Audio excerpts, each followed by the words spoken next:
but you're still really tall. Look how tall you are. We really gotta cut that part out.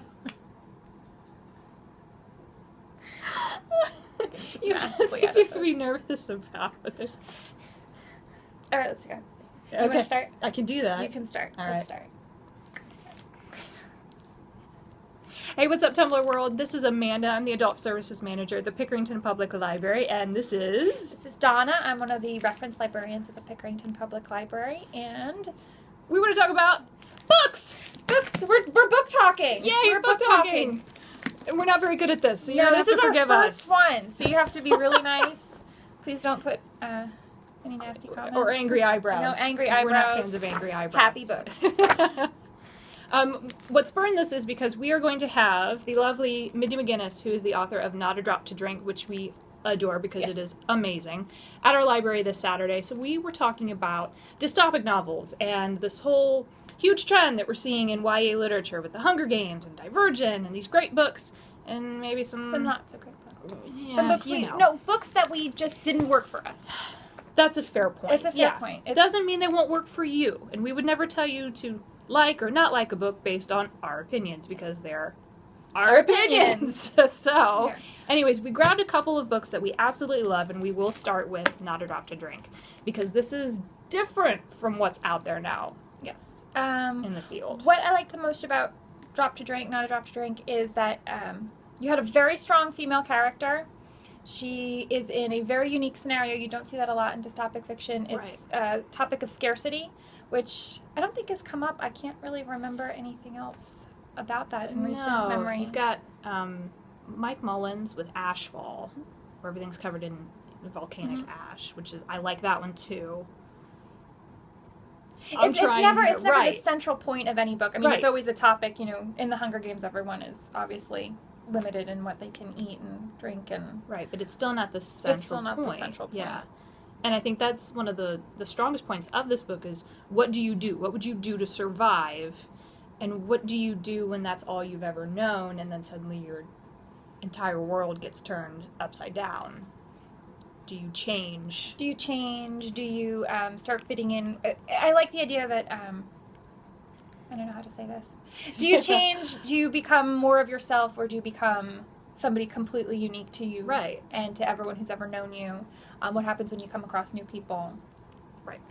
So the that writing was really... is really bleak and scarce and scarce. Did I say scarce? You said scarce. That's okay. That's okay.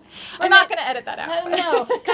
I'm going to try talking again. Let's do that again. Let's do it again. It fits the topic, which I really like. That's does. very rare, because you'll sometimes see flowery language and you're thinking, this doesn't really go. Right. Sometimes you'll see very sparse language in a novel that really doesn't fit. It's like a fantasy Exactly. novel, and you think, something's not jiving there. No, it doesn't work. But It this doesn't work. works This one great. works perfectly. Yeah.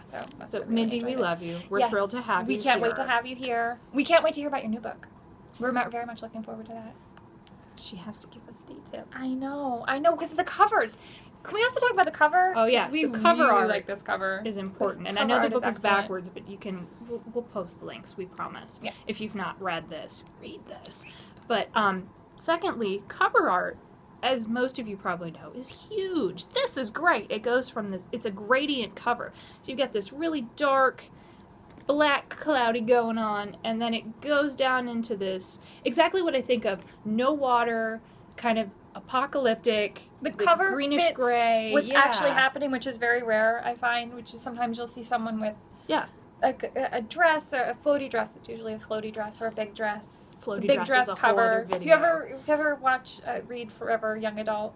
Oh, yeah. And they're always, Yes. they do the cover reviews, and I I love love that they that. include that because they have like the big face and the floaty dress or Right. the big prom gown, and I very much enjoy that. But this actually fits with what's happening You've in the got story. Lynn on the roof of her house. Lynn is the main character with her shotgun defending her pond in her backyard. It's fantastic. So, which ones did you have? I have Dustlands. Duh. First book in the Dustlands trilogy, Blood Red Road, which we love very much. We're both big fans of this one. Yes. I also have, unfortunately, we don't have For Darkness Josa Stars, which is the book that I did want to talk about, but we have its companion novel, Across the Star-Swept Sea. Also has a gorgeous cover. And even though these are dystopic sci-fi novels, they actually have sort of a fantasy style to the writing. So I find that Absolutely. these covers really do fit with what's going on in the story. It's not accurate, but it is excellent. And you also have a book cover that looks very much like Not a Drop to Drink and features a similarly awesome female character. Which I got as an ARC when it first was making the rounds, and I was so excited because I was like, oh, Rick Yancey, because anybody who follows my reviews on Girls in the Stacks will know that I am a huge Rick Yancey fan because I love the Monstromologist. So when I found out that he had a new book coming out, I may have fangirled all over the place. There was some flailing going on when I got this in the mail, and I flew right through it, and I love this book, and I don't typically fall on my sword for too many books, but this one I will fall on my sword and for. convinced me to read, because I'm not really an alien sci-fi person, but this one I did really enjoy because Amanda liked it so much. I gave it a try, which is good. Your local librarian can also recommend lots of good books to you. You know, we're also really bad influences. Yeah, sometimes. we're very bad influences. Like, read this book. How about this book? How about this book? And then your TBR pile. And now really here's a really big book list of things that you want to read. And did you know that you can come in and ask for book recommendations at any point, and we will give them to you, and you just have to ask? That's what librarians are for. Yeah, we're really not scary. We promise. I don't think we look scary. We're not scary. No. The lighting was scary for a little while. But I think we covered that. Yeah, that's true. We had some bad lighting. The reason that we wanted to talk about Fifth Wave was because it had something different going on with the alien invasion aspect, but I love his writing style. Yes. He adds in a level of prose that is reminiscent to me of adult, what they call literary fiction. Yes. But it's not so advanced that you stare at it and go, okay, I get it. 30 pages later, okay, I still get it. We're on the same point. He moves it right along. And again, strong female character. Strong female character with Cassie, who is not afraid to pull the trigger because this is what she has to do in order to survive and to find, and I love the point, to find her little brother. And what I like very much is that not only is her reactions, I felt, were very realistic in everything that she did. Oh, yeah. We're talking about somebody who is not altogether there, and I think the narrative really reflected that. She's not sure of who to trust. She doesn't trust anyone but herself. Her memories are a little skewed because of what she's gone through. I did like that there's multiple narrators, that we switch narration at various points. I think that really contributes to a very well-rounded novel. A lot of times you get just first-person perspective from one character, and that's great. I mean, I don't complain about those books ever. But I do like when it's something where everybody is in question and everything is ambiguous. You get multiple narrators. Yes. So, we're fans. Big fans. What did you like about Blood Red Road? What was your... Strong female character? Oh my gosh, there's a theme. There's a theme. Wow. I liked the writing style. I guess we're talking about writing style here today. There's a dialect that goes with everything that's happening in here. We're talking about people whose dialect reflects their landscape, reflects the close connections that they have. It's it's very bleak. It's very short, terse, a lot of description, and you have a first-person narrator, but here it fits because we're talking about someone, again, who doesn't know who to trust except herself, and she's going off into the unknown. So I find that to be pretty appealing. I can't remember if Rebel Heart switches between... Oh. We're talking about the sequel now. If you haven't read Rebel Heart, it's the second book in the Dustlands trilogy. Yeah. So the third one comes out soon. Good. So you got to read that too. Yeah. So what did you like about this? And I think it was because I tend to be very sketchy around first-person narration. That one caught me. Mm-hmm. I have trouble with first-person narration a lot of the time. I enjoy seeing a story from as many points of view as an author can give me. So I'm picky. And this was like, yay, first-person narrator. Let's see if they can pull it off. And Moira Young did. The bleak atmosphere, the fact that it was different, again, from a lot of the dystopic novels. And I'm not knocking what's out there now and what's hot and what's popular with Divergent and The Hunger Games and all of those. Good. They're really good. Matched. Ali Condi. I love that book. Yeah. Delirium. The Delirium trilogy. Big fans of that. Lauren Oliver's. Yeah, we're huge fans of Lauren Oliver. I really like Lauren Oliver.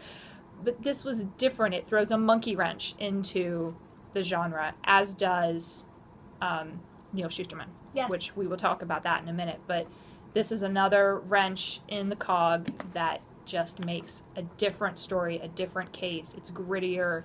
kind of blows your mind a little bit. It's very gritty. She goes off in search of her brother again. So this is a girl who's looking for her brother. They're contemporary ages. So, and for reasons that she can't really explain. There's a lot of mythology. Yes. There's there's a world building. There's a lot of world building. When she introduces characters, they're never without purpose. It's not just someone you're like, oh, this person's comic relief. Oh, this person's the love interest. It's people who are contributing to the story and to making the character stronger and more interesting, and just you get involved with everybody. So even the villains are three-dimensional, which is very rare. So I like that. I love a good three-dimensional villain. I love a 3D villain. Yay! No, in the movies too. Now with this one, because I've not read these. Not the book, but like the book. Same world as For Darkness Shows the Stars. It just, this is an update of The Scarlet Pimpernel, whereas For Darkness Shows the Stars is an adaptation of Jane Austen's Persuasion, which is why I picked it up. That's my favorite Jane Austen book.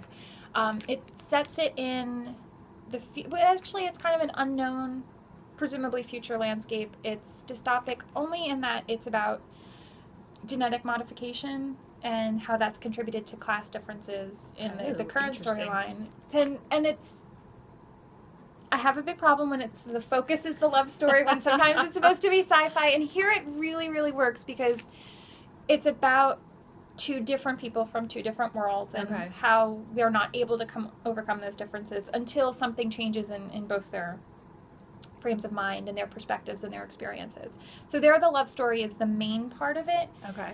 And then the sci-fi fits around it, which I really enjoyed. So that's about, the upper classes are Luddites. They're very anti-technology. And the lower classes, or, actually it's really just two social classes, so just top and bottom. Left and right. Sure. Low and high.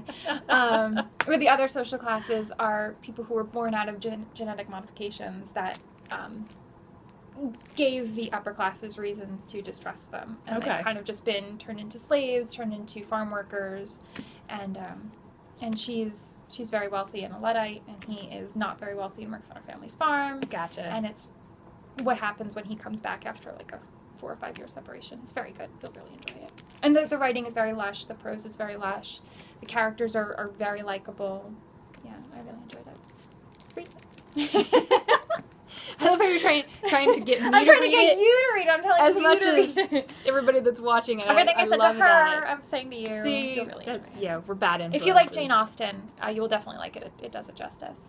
Nice. Yeah. And that's not easy to do. It's not easy a lot to of do. The people are hard Austenites, so it's... Yeah, really hardcore. I'd like to see if someone could do Pride and Prejudice dystopically. Maybe it's already been done. I don't know if that's been done. If someone can find one, you can just post a comment and tell us it's been done. Let us know about that. We'd be curious. Let's put that together. But we also wanted to bring up the fact that, these dystopic novels, yes, it's definitely a trend. It's being done phenomenally well, and in some cases, maybe a little questionably. But don't forget that these books have been around for a little while, too. So don't forget about really great, awesome books. Feed, M.T. Anderson. Yes. Oh my gosh. I don't even know how many years old that is, but it's several years still old. Rings true. Yeah. You're not going to feel like you're missing out on something if you go back and read Feed. Actually, reading it now is more creepy than when I first read it several years ago.